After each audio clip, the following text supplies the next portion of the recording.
Railway good news చెప్పింది. ఈ టికెట్లతో రైలు ticket booking చేసుకునే ప్రయాణికులు కేవలం 45 పైసల ప్రీమియంతో ప్రమాణ బీమా సదుపాయం పొందవచ్చని రైల్వే మంత్రి అశ్విని వైష్ణవ్ వెల్లడించారు.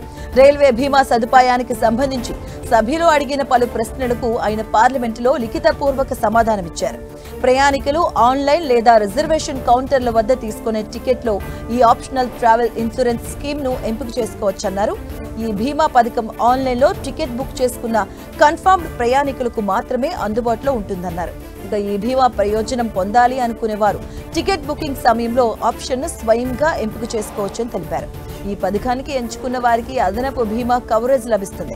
ప్రీమియంగా 45 పైసలు మాత్రమే వసూలు చేస్తారు. ఇది టికెట్ ధరలతో పాటు చెల్లించాల్సి ఉంటుంది అని మంత్రి తెలిపారు. అలాగే ప్రయాణికులకు నమోదు చేసుకున్న మొబైల్ నంబర్, ఈమెయిల్ ఐడికి బీమా పాలసీ వివరాలు అందుతాయని తెలిపారు.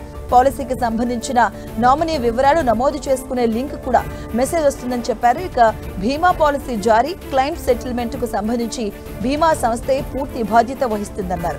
ప్రయాణికులు, బీమా సంస్థ మధ్య ఈ ప్రక్రియ జరుగుతుందని తెలిపారు. బీమాను ఎలా క్లెయిమ్ చేసుకోవాలి అనే వివరాలు సదరు బీమా సంస్థ పంపిన మెయిల్లో ఉంటాయని చెప్పుకొచ్చారు. ప్రయాణికులు నేరుగా సంస్థతోనే క్లెయిమ్ దాఖలు చేసినా పరిష్కరించుకోవాల్సి ఉంటుందన్నారు.